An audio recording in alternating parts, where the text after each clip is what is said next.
Hey, hello everyone. Hey, it's a rare Instagram live, and I'm not going to be on my own. So I am going to endeavour to add my good friend.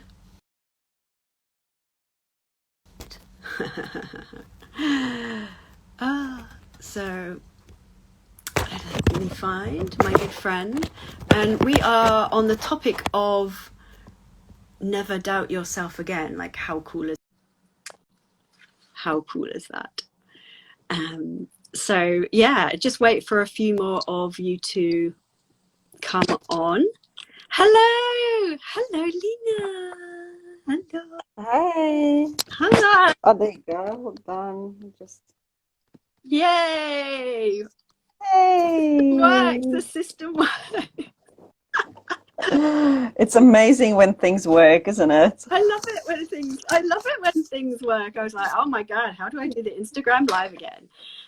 But yeah, thank you so much for agreeing to come on Of course. and yeah, and help me like never doubt myself again. So this is, I don't know, does this count as like an IG takeover? Is that something completely different? I don't know. I'm not sure what ID takeover is, to be honest. But anyway, we're here, and yeah, I'm so excited to have you join us, Lena. I'll get you to introduce yourself properly for a moment, but whilst people are still joining, just say I'm very excited about this because to me, like, figuring out how to make good decisions for myself, I've come a long way on my recovery from being a complete people pleaser and just listening to what everybody else has had to say, and I've learned some neat tools and tricks, but I always want to learn more. Like, I want to be able to live my life better. And so that, Lena, this is where you come in. So please, first of all, like, just introduce yourself to everyone that's watching. Yeah, of course. So, yeah, my name is Lena Thompson, and it has been quite a journey, just like you, Helen. I also, was, I guess, in this relationship and patterns and beliefs that I had to prove myself worth to myself, to everyone else, that, unless I was kind of agreeable and, did what others expected of me, I just wouldn't be good enough. And it put so much pressure on me and I guess made me operate as my not self, for most of the years.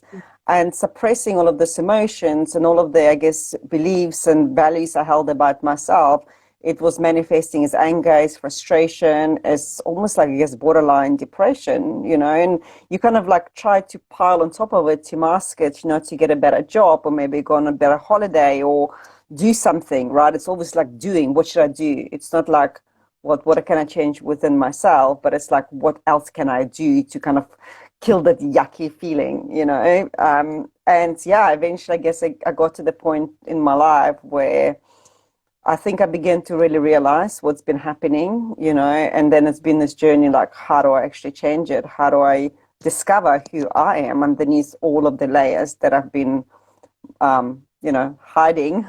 So then it's like peeling off the layers of onions, I guess, over the years. And I've like you, I've also gathered a lot of tools and techniques along the way. I mean, I got into like meditation and all of the other, spiritual things. I've attended countless workshops, had mentors, coaches, but nothing really clicked into place for me until I've come across human design. And that was, it's like understanding that, diving deeper into it, it was like a big sigh of relief. I'm like, right, I wasn't broken. There's nothing wrong with me. And you can kind of identify all of these patterns, all of these limiting beliefs and stories that I've been telling myself, and not just identify, but actually have that roadmap, have a tool to help me, to unbecome who I was. Mm. Oh, I love that. I love that. Yeah, yeah, and yeah, I can relate to the kind of the peeling the onion and peeling away the layers to actually find out who you really are. Yes, yes. So human design. So, what on earth is that about, please? Right. So, I mean, human design, it's actually, I'm quite surprised, not surprised, but like excited to see how much it's being spoken about. It's a system was introduced into the world in 1987 by a man called, well, he took a name called Ra. He called himself Ra Uru, but he had a different name before that. And it's an imperial system of differentiation, I would say. It blends together science, quantum physics, genetics, and also more esoteric sciences like Kabbalah, astrology, and I Ching. And it contains really information about how the energy flows through our bodies that influences our behavior, the way we make decisions, how we leverage our strength. And also it's like provides us like with a roadmap, with a tool to help us operate correctly in a world is our true selves. So understanding and using this information helps you to leverage, I guess, and maximize your full potentials and also break the patterns that are limiting you, and create pain and discomforts in your life.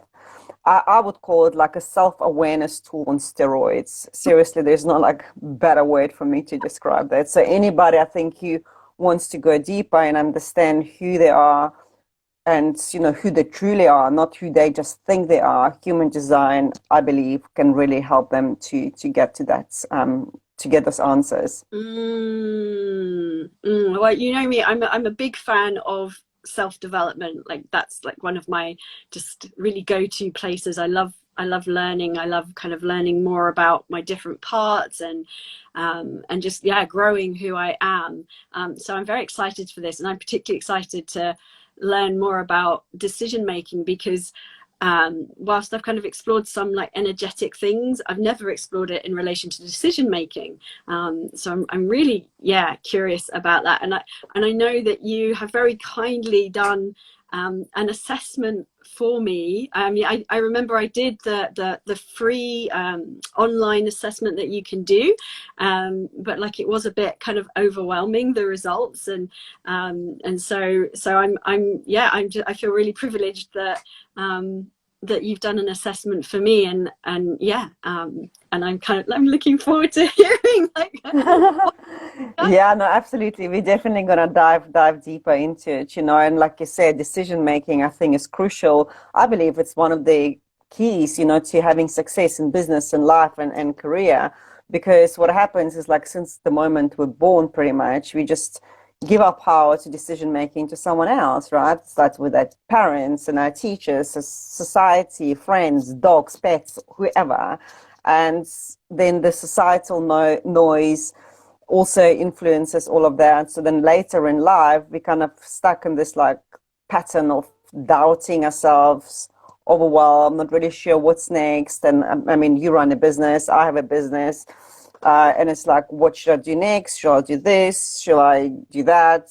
How it's just so many hows. Like we're like drowning in all of the hows and all of the what we must do and we mustn't do.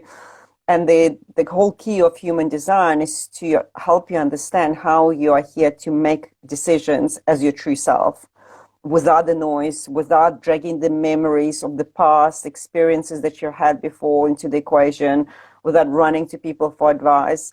And that gives you so much power and so much confidence, but obviously it's like something, you grow into and develop over time. So yes, I do have your chart here and I'm very excited to dive a bit deeper into it. But firstly, I just want to kind of address that in human design, it's like a profiling tool, I guess, sort of, like if you're familiar with Myers-Briggs or discs or any of those things. Yeah. It's based on your date, time, and place of birth rather than the other ones where you actually consciously have to sit down and write an answer, which I believe actually sabotages the entire process because we're running so much patterns that we're not consciously aware of. So with human design, there is none of that. And based on your date, time, and place of birth, it generates your energetic blueprints. And what I especially love about it is that it shows you your conscious and your subconscious, both kind of sides, because often in life, there's a wrestle between things that we do consciously. It's like we are programmed to do them, we're aware of them, and things that we're less aware of. And there is often that's kind of a challenged how to balance those two, and that's what human design graph shows us on how to create more harmony, you know, between what you're doing consciously and what you're less aware of. So in human design, there are 5 energy types. So it's like your profiles, you know, that are here. In every energy type, they've got their own unique energy, the way they interact with the world, the way they send out information, they also receive information from the world around us.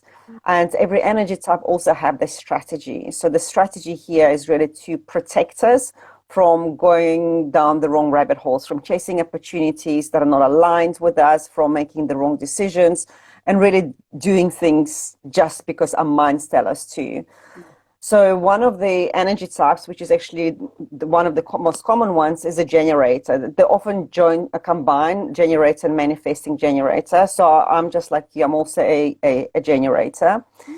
And we are basically here designed to work. Like it's somebody, you know, we're the only energy type who has this consistent energy to build, to create, and to work. But there is few buts on that. The energy that we have is cultivated from within us. It's through our sacral energy center. If you're familiar with chakras, or through the energy centers, with the energy centers, that comes from our sacral. And that can only really get, I guess, consistent supply when we do work that we're passionate about, that we're motivated, when we're in a highest, when we're in a joy. And you might have noticed that when you love doing something, it's like the world can't get enough of you, right? Maybe like people come to you, or the opportunities come to you, and you just like, you kind of like in flow, you lose track of time. But when something like feels like an effort, or something feels like a drag, it's like you almost couldn't be bothered. It's like, oh my God. Does that resonate? Oh yeah. Oh, big time. You see what you just said just now? You went, aha, right? So, it's a typical sign for generators.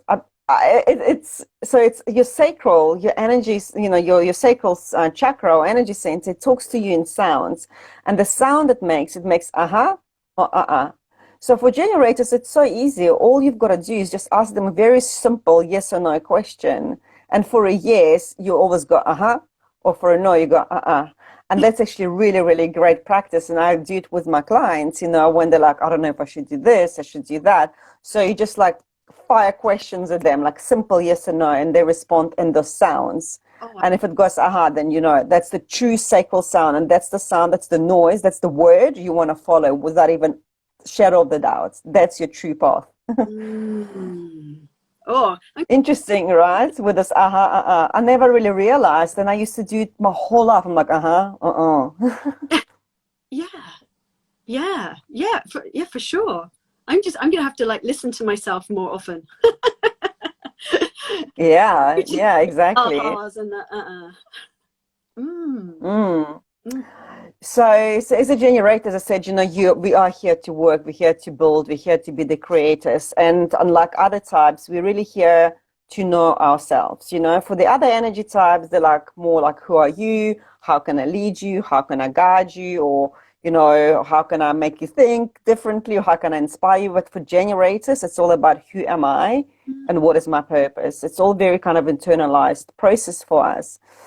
And the success really for us is in, first of all, prioritizing our own excitement. So your priority in life should be the things that excite you the most, whatever it may be. You know, if you've got a job or a business you're passionate about, fantastic. If it's like, you know, you people, let's say maybe in a work or somewhere else that don't like what they're doing, I always recommend get excited about something else. Maybe it's the walks or yoga or some kind of sports, but you need that energy to keep your sacral recharging, because if not, that's the first sign for burnout. And when you burn out, there's no ways you can make decisions. There's no ways you can be even clear about your path.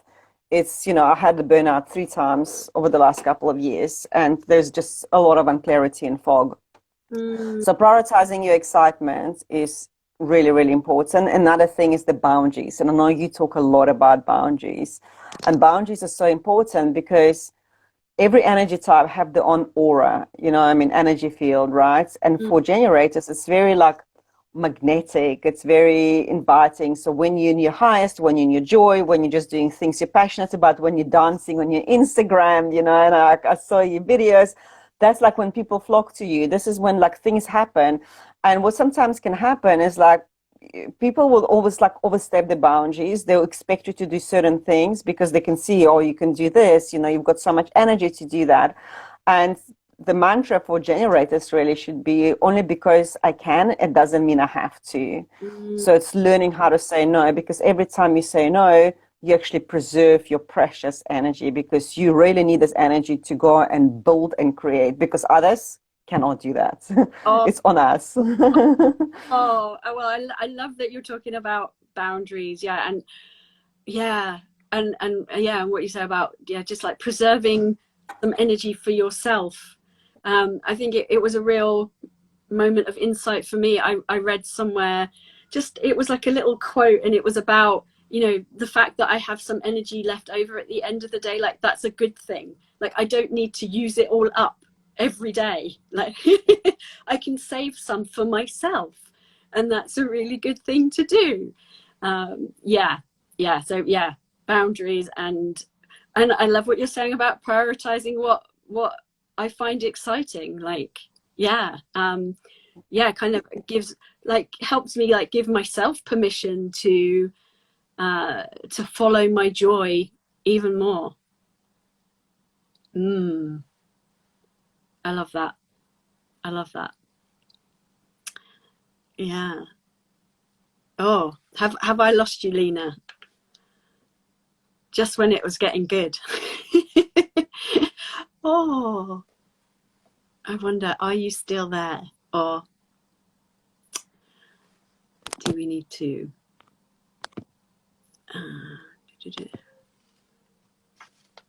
Oh, and she's dropped out. So let me see if I can re-invite Lena. And we'll go again. Hi. Lost you temporarily. Yeah, no, just the internet, I just got kicked out. Apologies about that. Yeah. Oh, no worries. But it's all good. We're back. We're back in action. Yeah, I'm just trying to like see your face, because at the moment it's covered up in people's comments, but hey ho. Oh, no, it should be good. Can you see me? I can see you now. Yeah. Okay, cool. I was just waxing about how I feel like you've given me permission to follow my joy. Exactly. You know, and that's, so one of the things with generators is that our mastery comes over lifetime. You know, for example, for other types like manifestors, they're here to multitask. They're very multi-passionate. They can work on many things at the same time, like literally following that non-verbal flow. While for generators, our energy is always best channeled into one thing only. It doesn't mean we can't prioritize at all, but let's say if you're working like on a project or something big, you are most successful, most productive, and most efficient when you focus on that thing predominantly, right? So otherwise, your energy will be kind of everywhere else. But then what happens is the learning curve really happens in stages. So often we get onto this plateau where it feels like nothing is happening and you get stuck. And what happens with generators, because we're such doers, we don't like sitting still and doing nothing. So then we become in human design, it's called not self. And that's the frustration. And, you know, we can quit, or we can start doing something we're not meant to, and that's initiate. And generators, we are conditioned to initiate. It's like, you know, you've got to be the go-getter. You've got to start the conversation. You've got to reach out to this person and to that person. And that's how this complete overwhelm and burnout happens. And let me know if that resonates, because for us, really, the best opportunities for generators, the best opportunities come in response to something, right? So maybe somebody sends you a message, or, you know, or you get an idea, and then like it shows up in your outer world. You're like, oh yeah, I just thought about that and it felt good. And then you act on it. But the moment you get an idea, without actually seeing anything external that validates your idea and you act on it, it feels hard. It feels like a lot of effort. And even if you do get opportunities, probably not the most aligned one.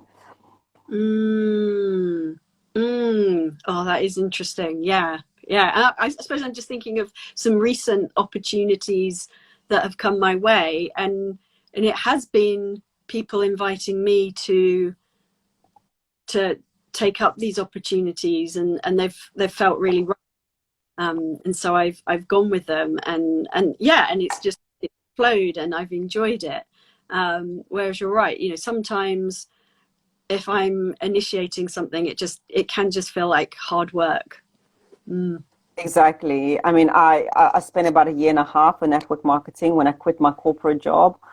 And it was like, I mean, obviously I didn't know about human design then, you know, but everything like that marketing, traditional marketing teaches us, I find it really, really hard. And no matter how many coaches I've had, all of the strategies I've followed, all of the teachings, I could never make it work because I now understand that our energy just did not align, you know. And what was actually interesting is when they interviewed some of the like top network marketers who teach, you know, if you follow my guidance, my structures, I've created those processes for you which guarantee to give you results, they won't work because they are manifestors. A lot of them are manifestors, which is about 7 to 9% of people. And that's the only type who's designed to initiate. They've got that like energy to the throat. They've got a motor connected to the throat. So they can initiate. They've got that life force. Well, for generators, for projectors, for reflectors, we are not here to initiate. And then if you try to push, initiate, start things up, it's just, I mean, I'm not saying you can't, you can, but it's going to feel like a lot of hard work. And what happens when we work hard? Then actually, what happened to me personally, the harder I work, the less results I saw. And instead of like, well, what's not going right here? I carried on pushing even harder. And I got to the point where the more effort I was putting in, the less results I saw. Mm. Mm. Ah, yeah. So there's, yeah, a lesson to be learnt. Exactly. Yes. So, I mean, then, you know, as I said, when you kind of let go and really align with your generator strategy, and the strategy for generators is to respond. And respond means anything, you know. I mean, let's say something shows up on Instagram, somebody emails you, somebody says even something in the street. Let's say you want to run a new course and you go to the gym and there's like a leaflet lying on something similar you want to do.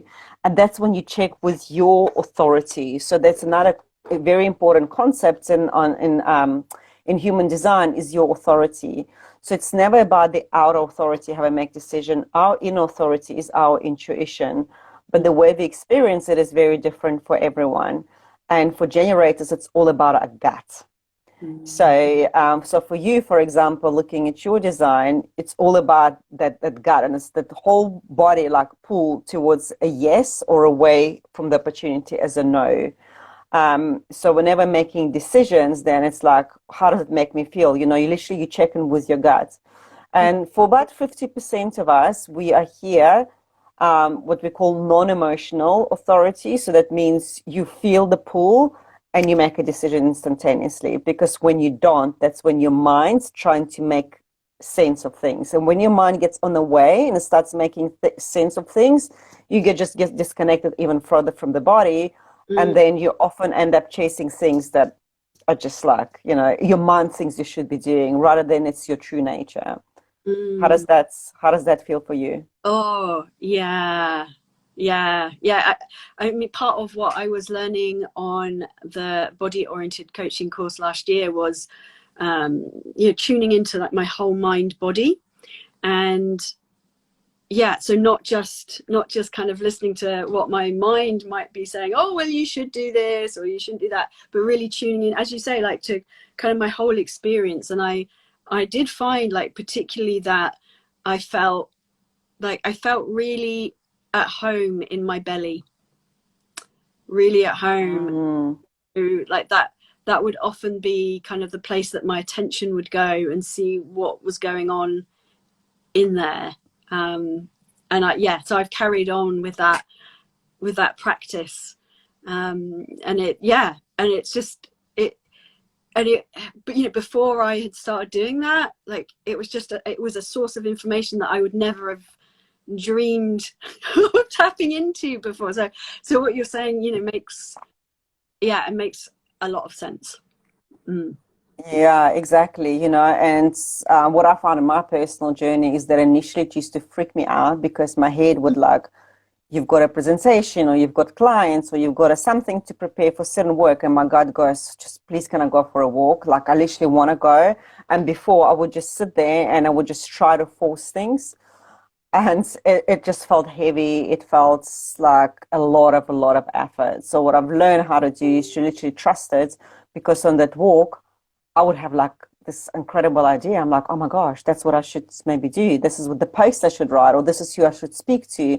And so many opportunities have followed because of that, At the times when I completely surrender, I just let go, I meditate or I journal and I go on a walk, and only really work when I'm inspired to do so.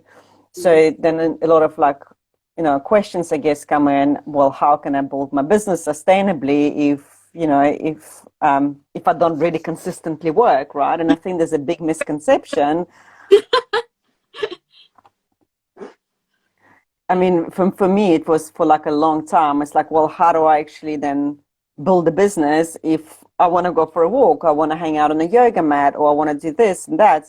But what I actually found is that we don't need to take actions all the time. We can take one or two inspired action, and that action will open up so many doors, so many opportunities that our minds cannot see. They cannot, because they don't know, right? Because it can only go that far. All of the decisions we make with our logical, rational minds are based on our past memories, past experiences, and also the pressure from society. So, and making decisions from that state of mind can only create very limiting, very predictable results. You can slightly improve your situation or not, but you can never make that quantum leap, that to like just, or see those incredible opportunities that come to you, because even if something comes to you, you're going to be too focused, it creates a tunnel vision, and you can be like invited to this most amazing event and you're like, no, that's not the time now, I'm actually working. But at that event, it could be like a whole new future unfolding for you. So when we then get out of our minds and we drop into our body and we start connecting with our intuition, as I mentioned, like for you, it's your sacral, it's your gut feel. And we actually listen, even though it sounds like bizarre, even like, let's say you meditate and you get a message, like message that person, and you think, why would I message her? Just message. Maybe nothing even comes out of it, but you're training your gut to really get stronger and stronger. It's like a muscle, you're working on that. So it's a constant work. I sometimes get this like bizarre kind of ideas, not ideas, but ideas from my body. And I'm like, all right, that makes no sense. And few times it just blew my mind how accurate it was, So just practicing more of that, which sounds like you're already doing, which is great. So let me have a look. So when I also look at your chart, I can see where people pleasing and the boundaries really came from. So in human design, you've got a will center, so it's your heart center, and your energy center can either have consistent energy or it can be undefined, open, meaning that your energy is variable. And when it's variable, it's very prone to conditioning. So your heart center is completely, it's open. And that means there's always that need to prove your self-worth to yourself and to everybody else. It's like, I'm worthy, I'm going to commit to it, and I'm going to show that. How does that resonate? Oh, well, yeah. Like, growing up, I really had a very poor relationship with myself. I had very low self-esteem, very low self-worth. And I felt like, well, if I'm clever, if I'm funny, then, then other people will like me. And then, that must mean that I'm kind of, that I'm all right. Even though I didn't really feel it inside. So it's been an incredible journey to unlearn a lot of those messages. And and obviously key for me has been developing a loving relationship with myself. Yeah. but yeah, so that's so interesting that you know comes from, was it an open heart? Yeah, open will center. And by the way, majority of us will have that undefined. I believe like something about like almost 70%. We Mm. don't have, I'm also open in that center, and I can definitely identify. It's like I've got to prove my self-worth. I'm worthy. I'm worthy if I do something. And that was my biggest thing. You know, I can't just like do things that I love. So I would always, let's say, like work, and then okay, I'll deserve a bit of rest, and I will go do something, you know. And actually, that's been my journey. I think over the last year, or especially over the last 6 months, I felt a massive shift in energy, where I'm like, I'm going to prioritize my excitement, and if I feel excited to go do boxing class right now, even though I've done no work, I'm going to go and do that, because that's the energy that we send out, you know. Because the more we prioritize our excitement, the higher our energy and vibration becomes, and then more of that energy we radiate out, right? And it's all, we never, everything really that happens to our life is we attract, and you're probably already familiar with that concept. We never repel anything. It's just the quality of experiences that we attract are based on the quality, on the frequency of our emotions that we feel. And that's why, like, especially if I find myself in a funk, you know, like sometimes you just have those bad days. I'm like, I'm not even going to do anything, because it's not a creation. It's like desperation, you know, and that's the energy you put out there. So, yeah, so that's, so your will center is open. Another thing is also you've got an emotional center, which is also open. An emotional center, it's all about avoiding conflicts and confrontations. And that's the boundaries, healthy boundaries, you know, that they come from, that we need to master, which I know you are obviously working on, and that's your passion to share your journey with the others. And Yeah, also there is a codependency thing. yeah, Was that any issue, recovering, codependency? yeah, oh god, yeah, recovering codependent here, recovering people pleaser. Oh my god, yeah, yeah. And just that whole thing of taking responsibility for other people's emotions and learning not to do that. But and then, as you said as well, you know, I associated setting boundaries with conflict, which is rubbish. But yeah, I would avoid conflict like it was the plague, and just like hope it would go away. Yes. And yes, doesn't really work, funnily enough. Yeah, so yeah, huge amount of learning on taking care of my own emotions, and not taking on the responsibility for everyone else's. Exactly. So, I mean, what also then tends to happen when you've got to open any center, but especially with the emotional center, is that we take the emotions of others, and there's about 50% have emotional defined center, and 50% have undefined. So those who have undefined, like I'm also have an undefined, we're like this empath, right? And we take emotions of the others, and we don't just take them, but we amplify them.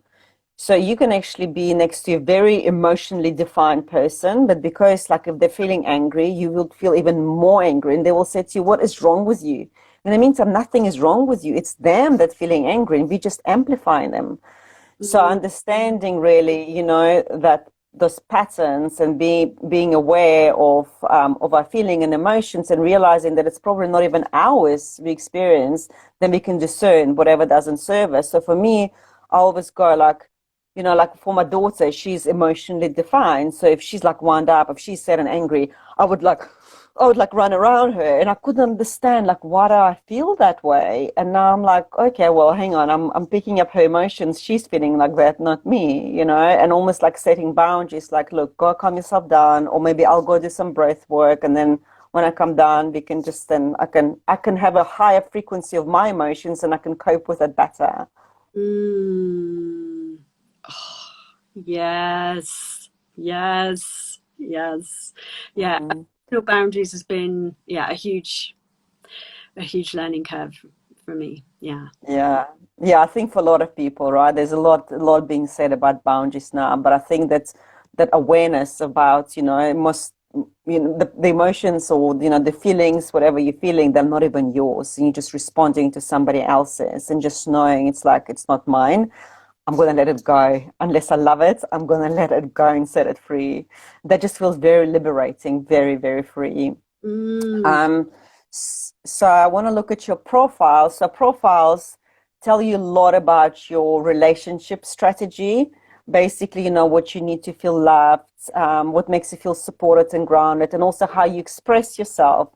And I found especially it's really powerful has been in my business, building my business, and really understanding how I'm here to express myself, and even like to the point where which type of social media to use and how to structure my posts, how to structure my content, etc. Because it's all about the communication and expression in personal relationships and business. So the profiles are based on, well, they've got two lines, two energies. One is something you're aware of consciously, and one it's, you do kind of naturally, you're not really conscious, not always. So for you, it's all about, you need strong foundations, like a lot of research, and digging in and gathering information, that basically that information that makes you feel like you know enough now to go and actually do something. Is that what you do? Yeah, yeah. I suppose that's why, for example, I went and got my diploma in transformational coaching, because I wanted to make sure that I felt like I really knew what I was doing before I kind of launched myself out there at people. Yes, so that's typical of line one. It's like they will research, they call it research department, really. It's all about, yeah, before you're ready to take action, you've got to research, make sure you've got enough information. It's always like, I'm not prepared enough. I'm not prepared enough. I need to get another diploma. Maybe like one more website will give me some more information about something. So there is a like tendency sometimes to get caught in that. So, and it's just then obviously comes the work. It's like, well, I know enough now. And then the other part of you, which you may not even be completely aware of, or maybe you are now, but it's like an experimenter that comes out in you, where you actually have to experiment and try things over and over and over and tweak them. So it's like you learn and then you experiment with them. And then once experiment works or doesn't work, because there's a line 3, that's a line 3. And I also have that line 3 energy running through me. It's a very resilient line, and always feels like there's a whole bunch of trial and errors, because we're here really to try things out, to process it, and then tell others what really does not work and what really works. Yes. Yeah, I do have that experimental side. I guess like that's what I love about running my own business, is that I can try things out, and as you say, like, and then see kind of what works, what doesn't work, and then tweak it a bit. Yeah. So it's I mean, line 3, as I said, I think it's probably one of the most challenging lines. Like I'm 3-5 profile, so for me it's also about experimenting. And you're like, why can't I make things work? And even like in a childhood, you like felt like you were always letting people down because they give you something and they explain you how to do, and you're like, no, I'm gonna do it my way, and it's like doesn't work, and I'm like, I'm still gonna do it my way. You just tweak it slightly, and then you find your own unique way of how it works, and you're like, I told you, I can make it work on my own. Oh my goodness, yes, yeah. And I kind of like that approach to life as well, like that that life is just like it's an experiment, like we're all kind of like making it up as we go along. Yeah, no, absolutely. I think like for me, seeing my profile was a big sigh of relief. I'm like, whew, okay, well, no wonder I like never listen to others, and it's not even I don't want to. It's like for me, it's actually painful to follow somebody else's process. So like in my previous life, I guess previous days, I was a computer programmer and I used to design workflows. And if I'll go into organization and they'll say to me, we already have a workflow, we just want you to fix it, I would literally rip it all apart and I start from beginning. I could not follow the pattern. I could not follow the structure. I had to build things on my own and then tweak my own process until it's perfect. And I think it caused a lot of people a lot of frustration, you know, but that was the only way I knew. And I didn't understand why I was doing it. But now when I think about it, I'm like, that makes complete sense why I did things this way, you know, rather than working on somebody else's stuff. That was just really big eye opener, I guess, for me. Oh, I love Yeah. it. Yeah, I think I wasn't so aware of that, you know, many years ago, you know, because I was working, you know, in a 9-to-5 job, and there were systems and processes to follow, and particular ways of doing things and policies. Yeah, but I must say, you know, now that I get to follow my own path and experiment with things, I'm a lot happier. Yeah. Exactly. And because this line 3 runs in your unconscious rather than conscious, so maybe in your back in your career, you were more focused on doing research and making sure you knew enough. Yeah. You see, now as you becoming more aware of it, you find that when you know enough and you actually experiment it, it's a lot more powerful. Yes. Oh, amazing. Amazing. Yeah. So just to kind of wrap it up, I just want to say, I mean, because I mean this chart is very comprehensive, but we're just gonna go into one more thing. So one of your biggest strengths and gifts in life is really to inspire others with your ideas. I'm just looking at your chart here, and also creates awareness in the minds of others. So you basically seek truth. And you love to solve mysteries in life. And then you're here to kind of inspire others to find their own truth and to also to solve, you know, their mysteries or whatever it is that they want to solve. But it's all for you in inspiration, because you've got your head. So there's head and ajna energy centers, and you both have defined, meaning you've got consistent energy in both. And what that means, you've got consistent ideas and inspirations and thoughts. But one thing is just to be careful is that only 30% of population have ajna and head defined, like what you have. For majority of us, we don't. So we're quite open. So for example, I'm completely open. And if you have an idea or a thought or inspiration, let's say we spend time together, I can actually take your idea. And then after even our call, when you leave, I'm going to be thinking and overthinking and trying to solve it and trying to figure out, which is not even my idea. And I've done it for years. I was like, why can't I just have fixed, consistent thoughts? Why can't I have fun, inspirational ideas? And then I will be overthinking.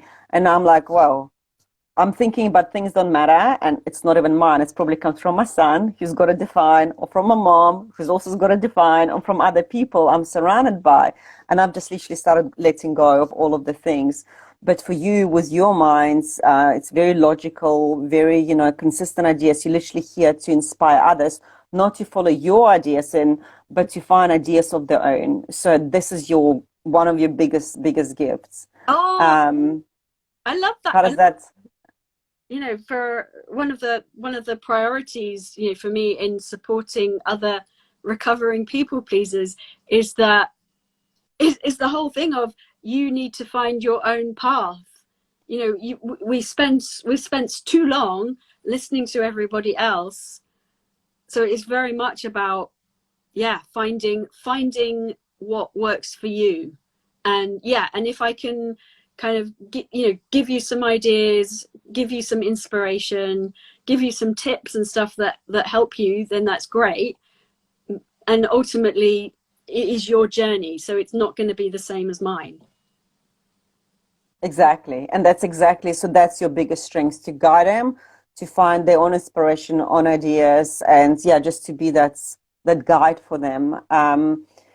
And just kind of to wrap it up, what I wanted to say just then also, because of your powerful minds, be careful not to get stuck in there. So your minds is just amazing for ideas, inspiration, thoughts. But when you're trying to find answers, you know, let's say even how I should run the next course or create a group, or how I should do this, that. That never comes from the mind. So our minds are here authority to others. So you can be an authority to your clients, but never to yourself, right? The only true authority for you is your gut. That's it. There's nothing else. Boom. Boom. Oh my goodness, that's amazing. So thank you so much. Thank you so much You're for welcome.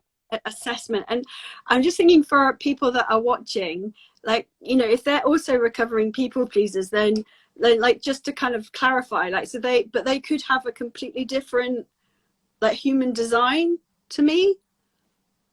Well, everybody has the unique design. I mean, no designs are similar unless like the twins. But then even with the twins, you know, you can still, every energy center you have. So energy centers, they, you know, like you've got your head and your ajna, your throats, G center, etc. You can also express it as a high energy or as a low energy. So for example, if somebody has a definition in their head like you do, you're here to inspire others, like what we spoke about. But if you're running it as a low expression, it's all about manipulating others to think the way you do, you think, you see. So even if, let's say, they're twins, they've got similar designs, they can still have very complete different behaviors and patterns and choices they make in life because of how they express themselves. Okay, got it. So again, like, for people that are watching, if they want to find out more about their own human design, how do they do it? Well, I mean, there is a free website they can generate the human design, mybodygraph.com. I think that's where you went. So there's also obviously information available on the website. You know, if they want to dive deeper, they're welcome to reach out to me, or there is other people who provide human design readings and they can just research. I mean, I know that once I've discovered that, it was like a missing piece in my life. It was like, oh my gosh, that's it. This is me, you know, when I really started going deeper, even because with human design, so what we spoke about is just, it's very scientific. It's not like something that requires you to believe, because it's a tool, you know, it's there. It's not like something untangible. That's what I love about it, because when I get in a funk, when I'm not sure about my feelings and emotions, where I'm going, I literally look into my human design, I start digging deeper, and it's very powerful to know the planetary alignments also. That's what I find very, very helpful, because that's how it shows you your life purpose, how you're here ready to communicate, and that's the big thing. So looking at the human design, you can learn how to speak with impact. Because what I find a lot from speaking to people, they're like, especially people in the jobs, they're not being promoted, they're not recognized, they're not heard, they're not seen. And even people who run the business, you know, we put out posts out there, we put out messages, but nobody is like taking actions. And all of that is in your human design. Like, why does it happening? Why are you stuck? Why is nobody hearing you? And what you can do differently. So I find that planetary alignments really, really help us to dig even deeper and to understand ourselves better. Amazing. And if anyone wants to reach out to you, how would it be best for them to find you? They can connect with me on Instagram or on LinkedIn. It's just Lena Thompson. Or just on Instagram, depending where they're watching it. Yeah, indeed. Oh my goodness. So thank you so much again. I think, you know, I've learned an awful lot about human design, and it's kind of reaffirmed some things for me as well that I think, you know, maybe I'd stumbled across, but without even knowing the human design. And like what? So like, if it was like one biggest kind of takeaway for you, what would you say? The authority of my sacral chakra. Like having that confirmed, because from the body oriented coaching, like it was feeling really good and right to tune into that area, but I guess like I still had like some kind of doubts about it, because it seems really unusual, but it also makes sense now, because as you were saying, you know, I have kind of strong mind. So there's always that pull to go, to my mind. So I think I was kind of battling with that tension. So that really, really useful kind of confirmation of yeah, of where to look for guidance. Yeah, in myself. Amazing. Yeah, exactly. I mean, like, you know, just I think if you just remember, your mind is here for ideas, for inspiration, for creativity. But as soon as you start going into your house, you already know you're in the wrong place. You should be in your sacral. That's it. It's like how to, you know, then you tune in with the sacral. And if you don't know, then it's fine, you know. And that was my biggest thing, like, oh my gosh, I don't know what to do next. And then just trusting yourself that your God, that your path of excitement will lead you to the next right place. And there's a lot of trust and faith required, and obviously developing that muscle, that intuition. Yeah. Oh, awesome. Thank you so much, Lena, for your time. And You're welcome. Everyone reach out to Lena and get your human design done, because it's incredibly useful, and it will, it will enhance your life forever. Thank you so much, I Lena. believe so. You're welcome. Thank you for having me. Take care. Bye.